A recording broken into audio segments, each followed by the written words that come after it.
네, 여러분 안녕하세요. 강필승입니다. 오늘 샘플 문항이 공개됐죠?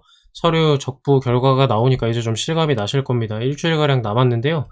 철저히 학습해가지고 이번에 또 좋은 결과 내봅시다. 코레일은 이제 하반기부터 서류 전형이 도입되고 점점 어려워질 겁니다. 지금이랑 완전 달라질 겁니다. 그래서 이번에 반드시 끝내야 됩니다, 여러분.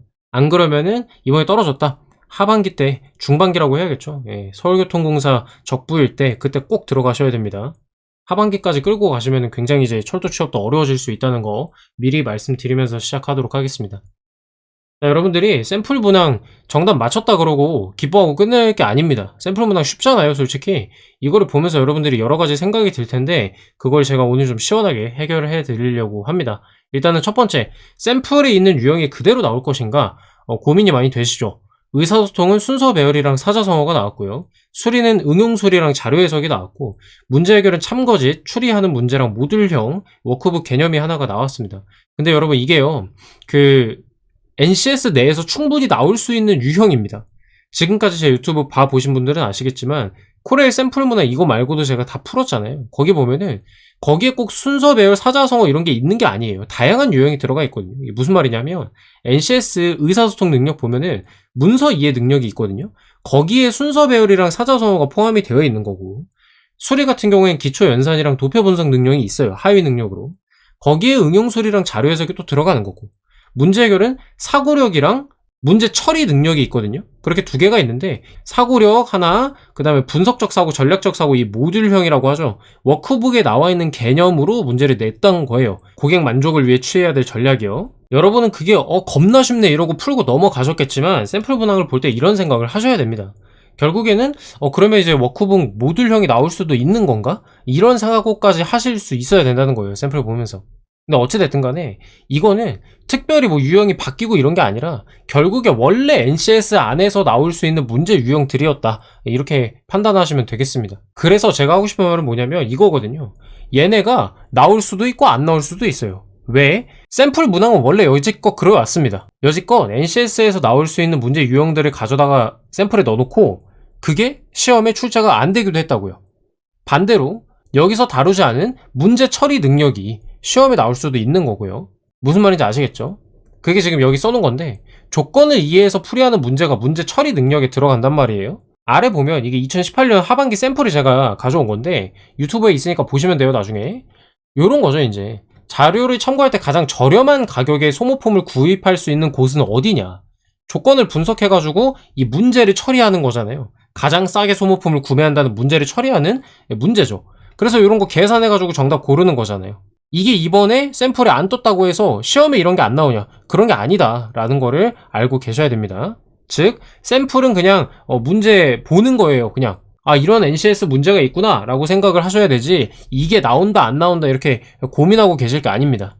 이해되셨죠? 너무 크게 의미 부여를 하지 말고요, 하던 거 계속 하시면 되는 거고요. 6문제를 공짜로 줬으니까 그 6문제를 어떻게 풀 건지, 정답 맞추고 끝이 아니라 어떤 방법으로 접근할 건지를 오늘 설명을 해 드릴 겁니다. 아시겠죠? 그렇게 공부를 하자, 이 말씀을 드리면서 시작을 해보도록 하겠습니다. 자, 두 번째. 자, 그러면 아까 본 것처럼 모듈형이 하나가 나왔잖아요. 교수자용 가이드북, 우리가 흔히 말하는 워크북을 공부해야 되냐? 라는 질문을 하실 수 있어요. 시간 되면 당연히 공부해야죠. 보수적으로 접근하는 게 시험이니까. 그래야 나왔을 때 맞힐 거 아니에요. 근데 지금 시험이 일주일 남았단 말이죠. 요약을 하면 일주일 남은 시점에서 뭘 해야 하는지는 본인이 제일 잘 알 거예요. 내가 피셋형을 잘 푼다, 전공도 잘한다, 그러면 나머지 아까 말씀드린 그런 유형이 나왔을 때 맞춰야 될 거 아니야. 그러니까 워크북 봐야겠죠. 그 문제 해결 2번에 그건 너무 쉬웠고 어렵게 나오면 충분히 어렵게 나올 수 있거든요. 개념 모르면 못 맞히게 낼 수도 있단 말이에요, NCS 시험을. 걔네까지 잡을 거면은 워크북 봐야죠. 하지만 되게 안 그럴 거예요. 특히 코레일은 초심자분들이 첫 입문, 공기업 입문하는 시험으로 많이 응시하기 때문에 아마 그럴 여유는 없을 것 같거든요, 제가 봤을 때는. 그래서 현실적으로 워크북 볼 시간에 전공 공부를 하는 게 더 이로울 수도 있다.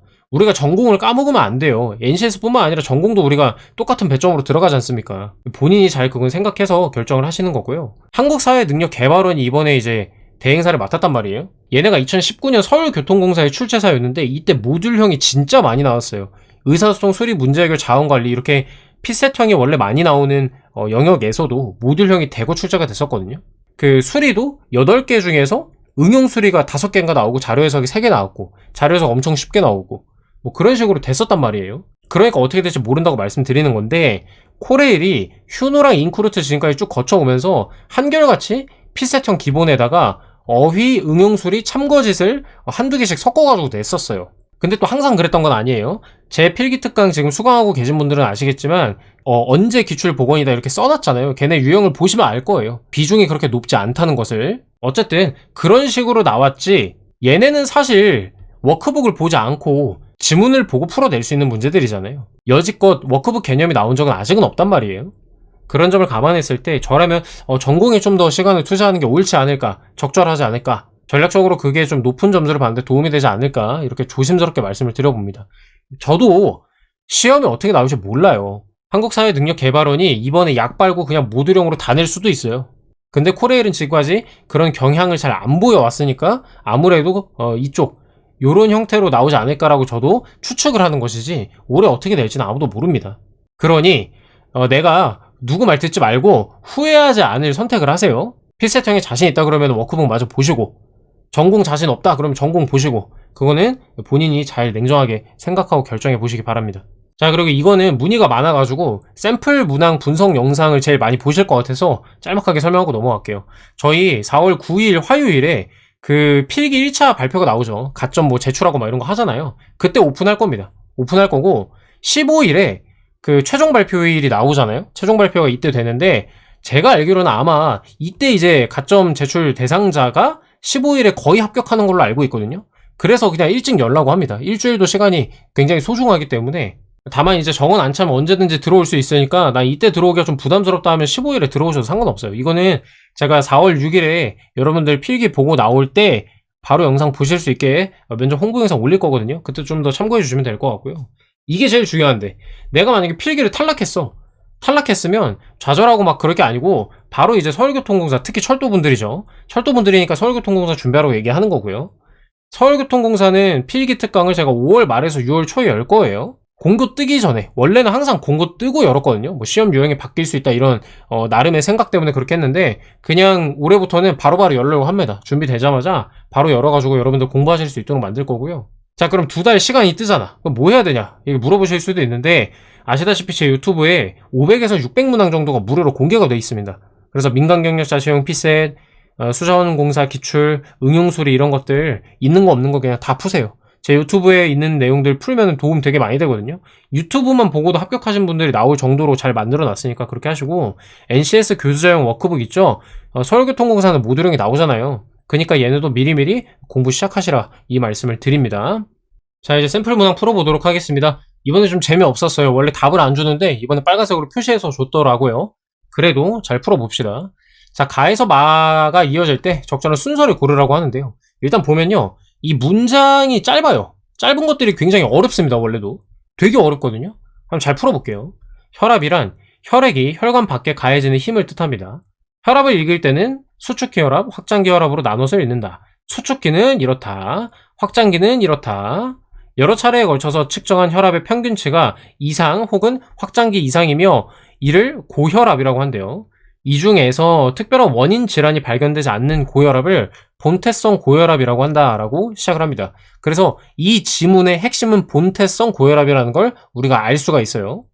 자, 여기까지 내용 파악했고요. 그러나 고혈압은 합병증이 없는 한 증상이 거의 없어서 조용한 살인자라고도 한다. 고혈압의 90% 정도는 원인 질환이 발견되지 않는 본태성 고혈압이다. 이렇게 바로 이어질 수가 있겠고, 밑에 더 볼 거예요. 본태성 고혈압이 또 나올 수도 있으니까 잠정적으로 나가 바로 이어질 수 있겠구나 생각을 하고 넘어갑니다. 본태성 고혈압이 생기는 근본 원인은 이거랑 이거 증가에 의한 것으로 추측되고 있다고 합니다. 다 고혈압과 관련된 위험 요인으로는요, 흡연, 음주, 비만, 운동 부족 뭐 이런 게 있대요. 환경, 심리적인 요인. 만약 가족 성향이 있어서 부모가 모두 환자라면 80%가 그렇고 유전 얘기를 하는 거고요. 이만큼이 또 될 수가 있다. 또한 고혈압의 나머지 5에서 10%는 이거 등으로 2차성 고혈압인데, 2차성 고혈압의 경우 원인 질환을 찾아 치료하면 혈압이 정상화된다라고 설명을 하고 있습니다. 지금까지 제 영상 봐오신 분들은 아시겠지만 제가 순서 배열할 때 문장 다 읽지 말라고 하거든요. 근데 이렇게 짧은 건 어쩔 수 없어요. 다 읽어야 돼. 한 문장이 보기 하나잖아요. 지금 이렇게 다 읽어야 됩니다. 어쩔 수가 없어요. 자, 그러면 여기서 이제 어떻게 풀어낼 것인가를 생각을 해야 돼요. 갖다 붙이면 다 말 되는 것 같잖아요. 순서 배열은 연결고리 파악이 진짜 중요하거든요. 연결고리. 그럼 이 연결고리는 뭐냐? 동일한 단어를 반복해서 나오는 거. 본태성 고혈압 얘기하면서 시작을 했죠. 그걸 바로 이제 이어서 받는 거예요. 본태성 고혈압이라고 한다. 원인 질환이 발견되지 않는 본태성 고혈압인데 하면서 이제 얘기가 들어가는 거죠. 이 원인은 이걸로 추측이 된다. 원인 질환이 발견되지 않는 게 이건데 이런 걸로 추측이 되고 있어요. 깔끔하게 이어지잖아요. 이렇게 동일 단어를 그대로 받아주는가가 중요한 연결고리가 될 수 있겠고, 접속사 지금 보면은 그러나랑 또한 이게 핵심이 될 수가 있다. 그 다음에 지시사 이, 그, 저가 또 핵심이 될 수가 있는데 지금 여기서는 지시사는 딱히 보이지는 않습니다. 자, 그래서 풀어낼 때 어떻게 해야 되냐면 일단 나는 처음으로 확정이 됩니다. 나. 그러면 나 다음에 가가 나오냐 나 다음에 다가 나와야 되냐, 이거 두 개거든요. 근데 보면요, 아까 우리가 살펴봤다시피 여기가 중요한데, 원인 질환을 찾아서 치료하면 혈압이 정상화된다. 그러나 하지만 증상이 없어가지고 조용한 살인자라고도 한다. 즉 원인 질환을 찾아가지고 정상화시키기가 어렵다는 거예요. 치료를 시키기가 어렵다. 그래서 마 뒤에 가가 붙어줘야 된다는 걸 우리가 알 수가 있습니다. 뭐로 찾았냐? 이 그러나 가지고 찾은 거예요. 치료하면 돼요. 근데 찾기가 너무 힘들어요. 치료를 할 수가 없어요. 이 얘기를 하고 있는 겁니다. 어떻게 찾는지 알겠죠? 그래서 마 다음에 가가 붙어야 되니까 요렇게 정답 3번으로 골라줄 수가 있는 겁니다. 이게 이제 옛날에 수능 영어에서도 순서 배열 문제 많이 나오잖아요. 그때 풀이하는 방식이랑 동일합니다. 동일한 단어 찾고 접속사, 지시사 요거 3개 잘 보면은 나름대로 퍼즐에 맞춰가지고 찾을 수가 있다. 이렇게 생각하시면 되겠습니다.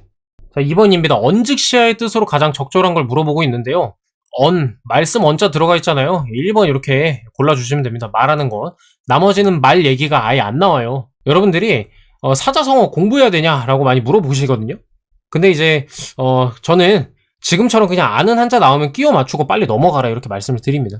어차피 얘는 지식의 영역이기 때문에 내가 잘 모르면요, 그냥 붙들고 있어봐야 시간 낭비밖에 안 됩니다. 오래 보고 있는다고 정답률이 올라가는 문제가 아니잖아요. 그래서 이렇게 끼워 맞출 수 있는 거 있으면 끼워 맞추고 빨리 넘어가라, 이 말씀을 드리고 싶고, 선생님 그래도 저는 조금 또 더 철저하게 대비해보고 싶어요 라고 하시는 분들은 구글에 사자성어 검색하면은 정리되어 있는 블로그 같은 게 되게 많이 나와요. 그래서 내용 확인해가지고 지하철 왔다 갔다 하실 때나 뭐 밥 먹을 때나 이럴 때 자투리 시간 활용해가지고 그냥 쭉쭉 읽으세요.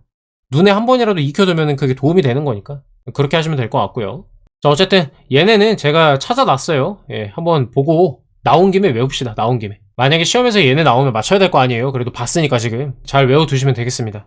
자, 이번엔 수리고요. 아까 말씀드렸다시피 얘네 다 NCS 하위 능력이 있는 애들입니다. 기초 연산 능력, 얘네가 응용수리라고 우리가 통칭을 하는 것이고, 그래서 응용수리 자료 해석이 하나씩 좀 사이좋게 나왔습니다. 1번 보겠습니다. 얘는 1차 방정식이고요. 중학교 1학년, 2학년 수준이라고 생각하시면 됩니다. 출장 항공권을 40% 할인해서 5장을 샀다고 해요.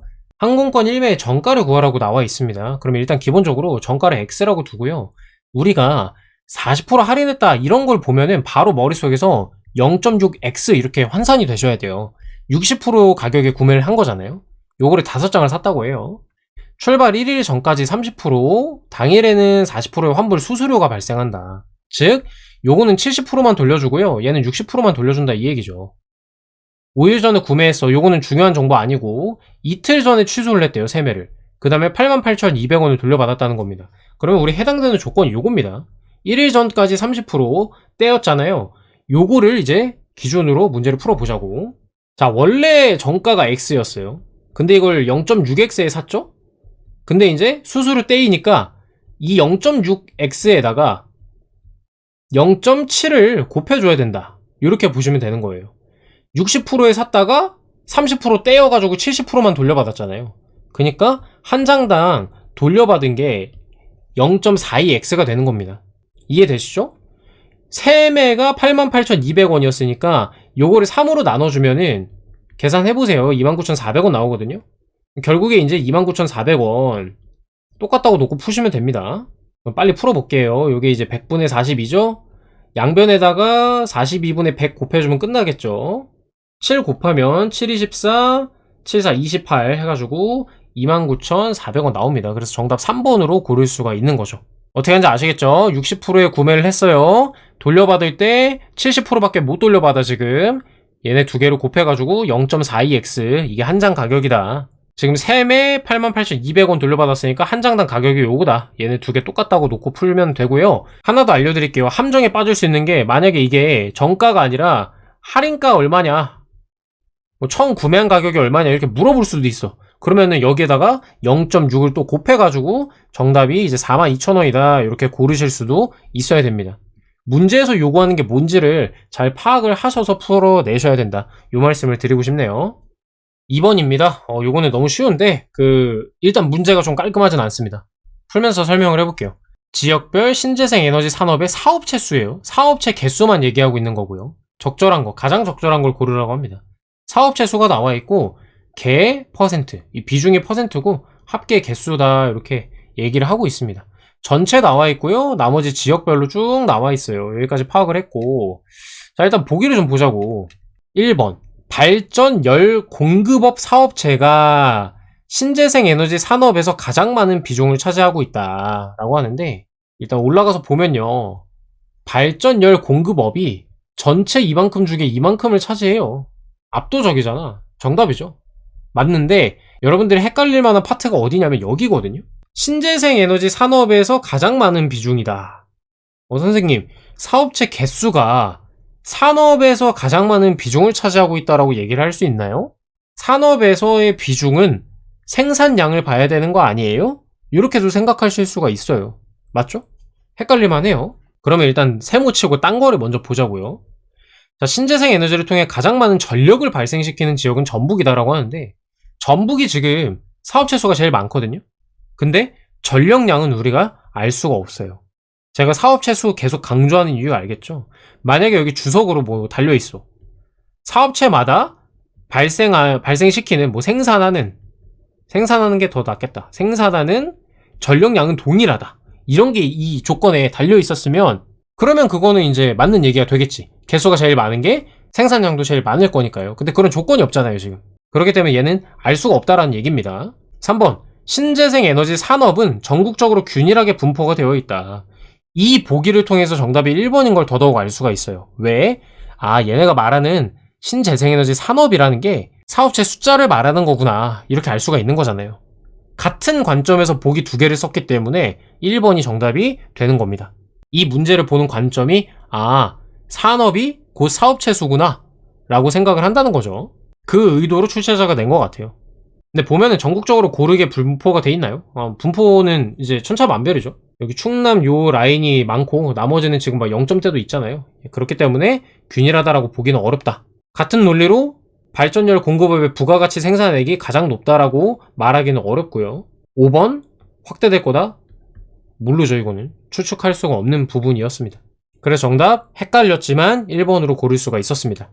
자, 문제 해결 능력이고요. 여러분 일단은 이런 참거진 문제는 시간이 오래 걸립니다. 시간이 오래 걸리기 때문에 실전에서는 좀 나중에 푸는 거를 추천을 해드려요. 자, 풀어볼게요. 5개 팀은 이번 춘계 워크숍에 참여하기로 했고요. 아래 내용이 모두 성립을 한다고 합니다. 아래 나와있는 애들은 다 참이라는 거고, 거짓인 걸 고르라고 합니다. 하나의 프로그램에 동시에 최대 2개 팀이 참여할 수 있다. 그러니까 2개나 하나. 지금 시간이 딱딱 꽉 차 있는 거예요, 지금. 알맞게 배정이 되어 있다 이 말이고요. 워크숍에서는 마케팅이랑 운영 1, 2팀, 영업 1, 2팀이 참여를 했어요. 동일 직무 1, 2팀은 동시에 같은 프로그램에 참여를 못해요. 즉 영업 1팀이랑 영업 2팀이 같이 들어가면 안 돼요. C 둘 다 영업 1팀, 영업 2팀 이렇게 안 된다는 거죠. 이게 불가능하다는 거 이해하셔야 되겠고, 3가지 이상의 프로그램에 참여해야 한다. 프로그램에 참여하지 않는 시간은 휴식을 취하면 된다라고 돼 있는데, 밑에 살펴보면은 결국에 이게 제일 중요하다. 요걸로 다 풀어낼 수가 있다. 이렇게 확인을 하시면 되겠습니다. 자, 1번부터 볼게요. 잘 보세요. 얘네는 같은 팀이면 안 되죠. 그거를 먼저 생각을 하고 들어갑시다. 자, A랑 D가 같은 직무래요. 예를 들어서 영업이라고 합시다. 영업이든 운영이든 바뀌어도 상관없으니까 그냥 편의상 영업이라고 할게요. B랑 C가 항상 같은 직무라고 물어보고 있는데, B, C 얘네가 만약에 운영이고 마케팅이냐 이걸 물어보고 있거든요. 근데 바뀔 수도 있잖아. 얘가 마케팅이고 얘가 운영일 수도 있죠. 근데 그럼 뭐가 안 돼? B도 운영, E도 운영이면 여기서 기각이에요. 운 둘이 붙어버리니까 얘는 불가능하다 이 말이에요. 그래서 위에 거 날려버리고 이렇게 되는 거죠. 그래서 B랑 C는 항상 같은 직무가 될 수밖에 없어요. 이해되시죠? 자, 두 번째, C랑 D가 같은 직무래요. C랑 D, 여기. A랑 E는 항상 같은 직무냐? A랑 E 여기 있죠. 지금 방금 1번이랑 같은 논리인 거 보이시죠? 완전히 똑같은 논리이기 때문에 하지 않고 넘어갈게요. 그래서 1번이랑 2번 일단 맞고, 이거 나머지도 이렇게 하면은 다 딱딱 맞아 떨어질 것 같거든요? 지금 보기 보면은 D가 다 이렇게 얽혀 있잖아요. 그래서 짝꿍만 지금 계속 바꿔가면서 하는 것 같으니까 보시면 맞을 겁니다. 조합만 바꾼 꼴이 되기 때문에 5번이 왜 틀린지를 한번 보자고요. B와 C가 같은 직무래. B랑 C, 얘네를 이제 영업이라고 둘게요. 영업이고, D랑 E가 항상 같은 직무냐라고 물어보고 있거든요. 여기다가 마케팅 넣고요. 얘네 두 개 운영 배정한 다음에 만나 봅시다. 지금 다른 직무로 설정을 해놓고 풀고 있는 거죠. 얘가 이제 영업이고 운영이죠. 운영이고 영업이네. 말 되죠? 그래서 항상 같은 직무일 필요는 없네요. 정답은 5번이다. 이렇게 고를 수가 있습니다.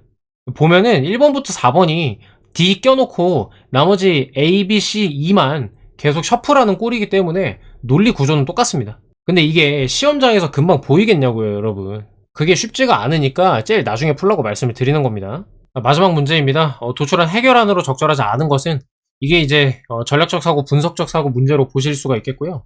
지금 보니까 도출한 해결안이니까 이거 문제 처리 능력 개념에 해당될 수가 있겠네요. 어쨌든 그게 별로 중요하진 않고, 자 봅시다. 매장 서비스 종합적인 만족도는 큰 변화가 없다. 하지만 세부 지표를 보면 친절도 만족, 대기시간 상승이 불만족, 괄호 칠게요. 제품에 대한 종합적인 만족도는 높았다. 제품 굿, 가격 대비 품질 좋아. 다만 제품 다양성이 부족, 프로모션 할인 정보에 대한 접근성도 낮아. 온라인도 개판이야. 그죠? 여기다 체크할게요. 도출한 해결안이 되려면 지금 꺽쇠 괄호 쳐놓은 얘네가 지금 해당이 돼야겠습니다. 그래서 직원들 추가 배치해가지고 대기시간 줄이자라는 거 여기 해당되고요. 라이업. 이거 오타도 좀 아쉬워요. 샘플 문항 낼 때 좀 제대로 냈으면 좋겠어. 라인업이죠. 라인업을 확장해가지고 하자. 다양성 확보하자는 거고요. 온라인 구매 시스템 인터페이스 개선해서 경험을 높이는 게 필요하다. 요거 해당이 되는 거고. 프로모션 할인 정보 적극적으로 알릴 필요가 있다. 다 해당이 됩니다. 근데 이제 서비스 품질은 이미 높잖아요. 그래서 굳이 3번을 해결안으로 도출할 필요가 없었습니다. 이거는 뭐 문제 해결 능력이라기보기에는 그냥 의사소통 능력이라고 볼 수가 있겠죠. 너무 쉬운 문제였고요. 아까 말씀드렸다시피 이런 게 어렵게 나오면 문제 해결 능력의 개념을 모르면 못 풀게끔 낼 수가 있단 말이에요. 그래서 난 좀 불안하다 하시면은 여기 제가 써놨거든요. ncsgo.kr 접속하셔가지고 직업 기초 능력 탭이 있어요. 거기 교수자용 가이드북 학습 요거를 이제 다운 받아가지고 공부하시면 됩니다. 요게 이제 ncsgo.kr 들어가서 사이트 들어가시면 여기 직업 기초 능력 보이죠? 여기 해당 영역 의수문 눌러가지고 교수자용 가이드북 다운 받아가지고 학습하시면 된다. 이렇게 말씀을 드리겠습니다. 모듈형 남은 시간 동안에 하는 거 좀 별로다 라고 생각하시면 피셋형이랑 전공 열심히 해가지고 다른 거 많이 맞추는 것도 좋은 전략이 될 수가 있습니다.